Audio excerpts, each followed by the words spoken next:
நண்பர்களே, நீங்கள் பார்த்து கொண்டு இருப்பது உங்கள் கௌசிக் ரிவ்யூ. சரி, வாங்க வீடியோக்குள்ள போய் என்னென்ன நடக்க போகுது அப்படின்ற இன்ட்ரெஸ்டிங்கான விஷயத்தை தான் நீங்க இந்த வீடியோல பார்த்து தெரிஞ்சுக்க போறீங்க. அதுக்கு முன்னாடி நம்ம மல்லியோட நிலைமை என்ன ஆக போகுது, மறுபக்கம் தீபக், விஜய் இவங்களுக்கு எல்லாருக்கும் சிறந்த அடியா ஒரு அடி உள்ள போதுங்க. ஏன், எதனால, என்ன காரணம் அப்படின்னு சொல்லிட்டு பார்த்தீங்க. இது முழுக்க முழுக்க ஒரே காரணம் தான். இதை செஞ்சது ஒரே ஒரு தவறு தாங்க. இந்த தவறுனால நம்ம விஜய், மல்லி, மறுபக்கம் தீபக் மூவருமே இப்ப ஜெயிலுக்கு போக போறாங்க. என்ன ரீசன், என்ன ஆச்சு அப்படின்னு சொல்லிட்டு பாத்தீங்கன்னா, நம்ம தீபிகாவை பழி வாங்குற நோக்கத்தோட அவங்க பண்ண ஒரு விஷயம் இப்ப தீபிகாவுக்கு மிகப்பெரிய ஒரு சரிவினையை ஏற்படுத்தியிருக்கு.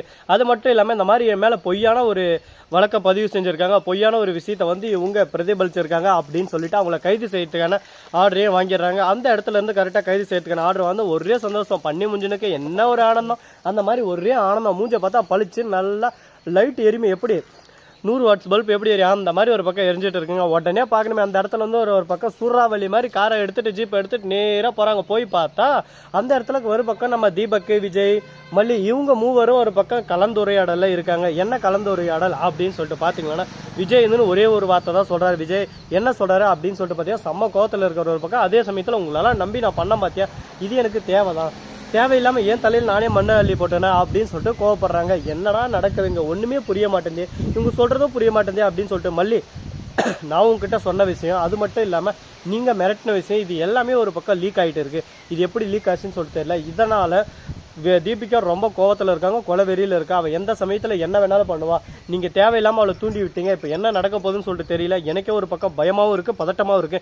என்ன பண்ணலாம், நீங்க தான் சொல்லணும் அப்படின்னு சொல்லிட்டு இவங்க கேட்குறாங்க. உடனே பார்க்கணுமே, நம்ம மல்லி இருந்து ஒரு பக்கம் என்ன பண்றதுன்னு சொல்லிட்டு தெரியல சார், நான் எந்த ஒரு தப்பும் செய்யல, ஆனா இந்த மாதிரி ஒரு பக்கம் சிக்கல்ல மாட்டியோமோன்னு சொல்லிட்டு நான் எதிர்பார்க்கவே இல்லையே அப்படின்னு சொல்லிட்டு சொல்றாங்க. உடனே சிக்கல்ல நீங்க மாட்டியலன்னு சொல்லிட்டு நினைச்சுன்னு இருக்கீங்க, ஆனா மிகப்பெரிய சிக்கல்ல நீங்க மாட்டின இருக்கீங்க. இப்ப என்ன பண்ண போறீங்க, ஏது பண்ண போறீங்க அப்படின்னு சொல்லிட்டு தெரியாத ஒரு புரியாத மாற்றமா தான் போயின்னு இருக்கு. இது மட்டும் இல்லாம இது கூட இன்னொரு விஷயம் நடந்திருக்கு அப்படின்னு சொல்லிட்டு சொல்றாங்க. இது கூட இன்னொரு விஷயமா, என்னடா விஷயம் அப்படின்னு சொல்லிட்டு பாத்தீங்கன்னா, அது வேற எதுவும் இல்லைங்க. நம்ம தலைவன் விஜய் இருக்காருல, அவரை வந்து கரெக்டா நம்ம தீபிகா போன் பண்றாங்க. எங்க விஜய்ன்னு சொல்லிட்டு கேட்கறாங்க. உடனே வீட்டுல தான் சொல்லிட்டு சொல்ல, வர்றேன் வந்துகிட்டே இருக்க, புருஷ முண்டாட்டி எல்லாரும் அங்கேயே இருங்கன்னு சொல்லிட்டாங்க. வந்த உடனே பாக்கணுமே, அந்த வீடியோ ஆதாரத்தை காட்டி இந்த மாதிரி நீங்க மேல பொய்யான ஒரு விஷயத்த எல்லா தவளையும் பரப்பிருக்கீங்க, அதனால உங்களை சும்மா விட முடியாது, உங்களை கைது செய்யறோம் அப்படின்னு சொல்லிட்டு கைது செய்யறாங்க. ஆனா இந்த இடத்துல இதை பரப்பது எல்லாமே நம்ம தீபிகா தாங்க. தீபிகாவோட கிரிமினல் மைண்டு மூலியமா எல்லாத்தையும் ஒரு பக்கம் பரப்ப வச்சுட்டு, நம்ம ராஜேஸ்வரி மூலமா பரப்பாத மாதிரியும் பரப்ப வச்சு இப்ப பொய்யான தகவல் சொல்லிட்டு இவங்க மேலே போர்ஜரி கேஸ் போட்டு அவங்கள இப்ப ஜெயில தள்ள போறாங்க. மூவரையும் அப்படியே சும்மா புடிச்சு இழுத்துன்னு போறாங்க. தர்றன்னு அப்படியே மல்லி ஒரு பக்கம் கதறாங்க. ஐயோ டே, என்னடா இதாச்சு, ஏன்டா இந்த மாதிரி பண்றீங்க அப்படின்னு சொல்லிட்டு. தப்பு செஞ்சவன் தண்ணி குடிச்சுதான் ஆகணும், தப்பு செஞ்சவன் தண்டனை அனுபவிச்சுதான் ஆகணும் அப்படின்னு சொல்லிட்டு சொல்றாங்க. இதெல்லாம் கேட்கிற போது என்னடா இது புரியாத பழமொழிக்கு ஏத்த பழமொழி அறிக்கை அப்படின்னு சொல்லிட்டு புதுமொழியா மாத்திட்டாங்க. அது மட்டும் இல்லாம இந்த இடத்துல நம்ம கதிரேசன் வராரு. வந்து அப்படியே சும்மா அவரோட மூஞ்ச பாக்கணுமே, நல்லா முக்கிய இடத்த மாட்டு சேனல் மூஞ்சி வச்ச மாதிரி இருக்கு. வந்த உடனே அப்படி இப்படி பாக்குறாரு. நான் தான் அப்பயே சொன்னல, என் நேரம் வரும், என் காலம் வரும், அந்த சமயத்துல நான் யாரையும் விட மாட்டேன், அடிச்சு ஓட விடுவோன்னு சொன்னல, அதே மாதிரி ஓட விட்டோம். பாத்தீங்களா, இதுக்கு தான் சொல்றது, எந்த அளவுக்கு ஒரு பக்கம் நீங்க ஆடுறீங்களோ அந்த அளவுக்கு ஒரு பக்கம் ஆப்பு உங்களை தேடி வந்துகிட்டே இருக்கும். இனிமேவும் வரதான் போகுது. எப்படி இதுல இருந்து தப்பிக்க போறோம், என்ன பண்ண போறோம் அப்படின்னு சொல்லிட்டு தெரியாம புரியாத குழப்பத்துக்கு மேல குழப்பமா போயின்னு இருக்காங்க. இந்த குழப்பம் எவ்வளவு தூரத்துக்கு போக போகுதுன்னு சொல்லிட்டு தெரியல.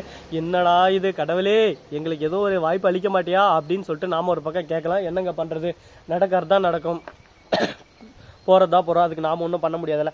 அதனால இதெல்லாம் ஒரு பக்கம் போட்டுன்னு சொல்லிட்டு விட்டு, அதே சமயத்துல மறுபக்கம் என்ன நடக்குது அப்படின்னு சொல்லிட்டு பார்த்தீங்கன்னா, நம்ம நாகு பண்ண விஷயம் இப்ப நாகுக்கே நல்லா வச்சு செய்ய போறாங்க. நாகு தாங்க இது எல்லாத்துக்கும் உடன்பாடியே, நாகு தான் காரணமே அப்படின்னு சொல்லிட்டு நம்ம அடிச்சு சொல்லலாம். இது உண்மையா, நாகு தான் காரணமா அப்படின்னு சொல்லிட்டு பார்த்தீங்கன்னா, ஆமாங்க நாகு தாங்க காரணம்.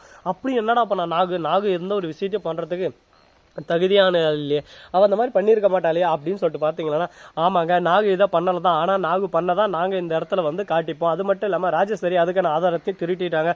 அந்த தீபிகா வந்து கோவத்தோட தான் பேசினிருக்காங்க. அந்த சமயத்துல ஒரு ஃபைல் வச்சுருக்காங்க, அதை மாத்திர மாதிரி காட்டுறாங்க. அதை வந்து தீபிகா ஆல்ரெடி பிடிங்கிடுறாங்க.